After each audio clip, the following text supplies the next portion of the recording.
Hello, Cancer. It's OMG, and this is your someone secretly talking about you tarot card reading.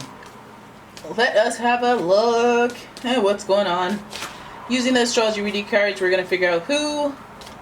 That's right. And then we are going to go to the tarot for the when, why, where, what. The details. What's going on? What are you talking about? What you talking about when it comes to me? Huh? Is it good? Is it bad?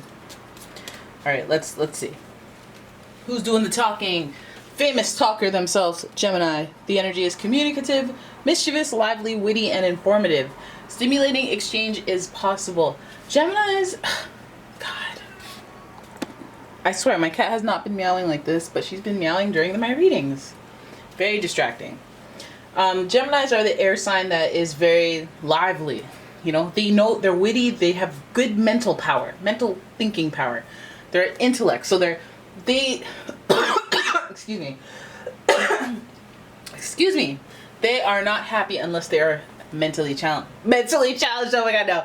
They are challenged conversationally, intellectually, So that's what's important to them. This person's talking about you. Maybe you do something to their mind. Maybe you did some mind games and now they're talking about it. Alright? So Gemini is also associated with the planet Mercury, who rules communications, technological type communications like emails, DMs, text messages, all them things, alright? So that person, we could be going through any type of adaptable, mutable situation here, and now we have another mutable sign, Virgo.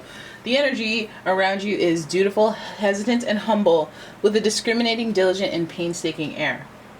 So Virgo is they move very smoothly. You don't see them rattled.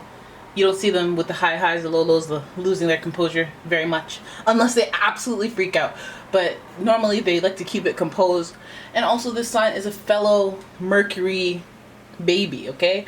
Gemini and Virgo are ruled by Mercury, so you know this person's talking about you, and they're talking because talking is their thing. So there's your first hint. Remember that old Jean? She been flapping her gums since 61, Or you know who that person is. Now that's energy with the Mercury on Mercury energy. I go, okay, well, this could seem like gossip. It really could.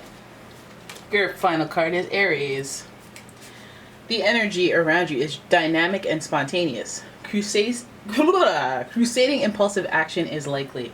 So Aries is the first sign of the zodiac. And they've been known to be a little feisty. They've been known to break a few hearts, lose a little interest, make a little love, get down tonight. Right? So Aries is one fun one, and I think that Gemini and Aries have a lot in common in that way. They're fun, they're, restless energy. And all that with the aggression of Mars that is brought through Aries, I go, okay, well, this could get messy. I'm not gonna lie to you. This could get messy, but it doesn't have to. We can go on the softer side of Mars and say, hey, maybe this is inspiration. Maybe this is courage. And we could say maybe that mental energy and that work ethic between Gemini and Virgo are going to be present. So this person could be like, I know somebody who levels up to the job. That's you, Or it could be, hey, I'm gossiping about you. Let's see what they're talking about. Your first card. The Knight of Cups. I love that. Because that's a romantic gesture. Way to set the story off right, okay? Loving, romantic gesture, somebody giving you some type of love. What kind of form does this love come in? Did you guys get flowers? Did you guys get a nice little note? Did you get a like on Instagram? A single like. You like that? Well, what are we? But anyways, the Knight of Cups is very nice because you know that they're coming at you not because they have ulterior motives other than their sincerity. Their connection to you is why they... Oh! We jinxed it! We jinxed it when we thought that Mars was just going to sit over here and behave itself. We thought that, right? The Tower here. This romantic gesture looks like... where does that lead? That feels like some drama, because that could go in so many ways.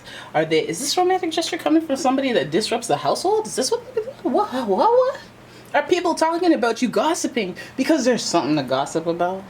You can let me know in the comments. I want to know some tea. Now this Tower card is like the disruption of your home lifestyle. So this means happy household, picket fence, mistress situation. Happy household, picket fence, 2 cars, TVs in every bedroom. Maybe we'll throw in a pool. Nanny is doing the dirty, you know? Bruck up the happy household. And it sucks because it starts off so magic. It starts off with somebody who is not only, hey, I like you for you, I care about you for you, I feel like we connect, there's mutual benefit, spiritual, emotional, romantic, all of it. And then for you to have that come crashing down because of what? Some type of fire energy, what kind of lust, aggression, you know, somebody could get caught up in that sexual energy and be like, oops, I cheated, you know? All of them things. But anyways, this person's supposed to be reliable. You're the Knight of Cups. Then we have the Seven of Pentacles wondering what we're going to have to do. Okay, so this is getting messy. This is getting messy. I'm thinking about the options. Should I stay or should I go? Should we keep moving forward in this direction or should I switch it up? Should I switch up the story? Oh, God. Oh, more deciding. You got the Two of Swords in reverse. This is waiting, dragging out an ultimatum, dragging out a decision that you know you got to make. Possibly pertaining to life, again, more lifestyle, because let's think about the fact that this is all fire and we're talking about the pentacle, the fire, the structure of life being burnt down, and what happens after there's destruction. There's new creation, and when there's new creation, there's some decisions to be made. Do I want to create it on this land? Do I want to take it onto some new land? Do I even want to do I even want a house anymore? Do I want a castle? Maybe I want a condo. You know, there's a new way of thinking that is elicited from this whole situation where you came at me with love and then you tore everything apart.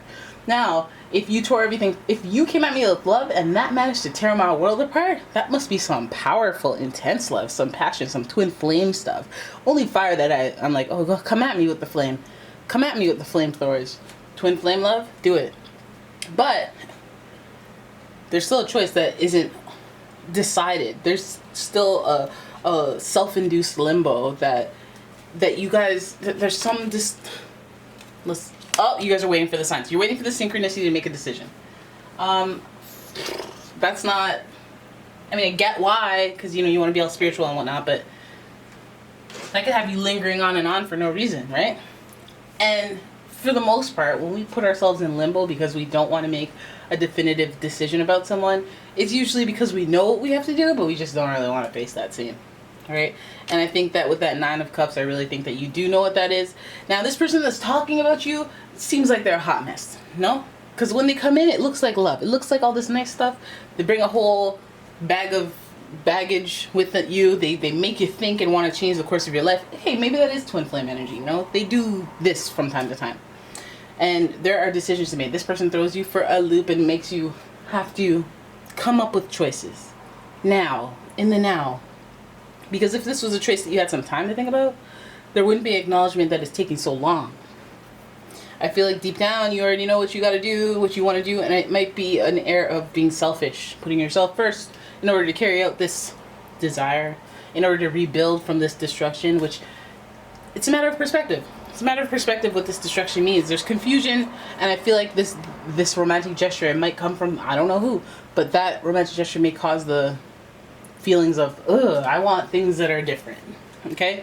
And just because there's so much mutable and adaptive energy over here, adaptable energy over on this side, and then we see this Tower, it just feels like there's a big transition or big change coming your way because of what's being discussed, what's being gossiped about. This is almost like, you know, the Kanye Kim Kardashian divorce thing, how there were rumors for months, and then when it actually happened, everyone's like, oh yeah, didn't this already happen? Huh?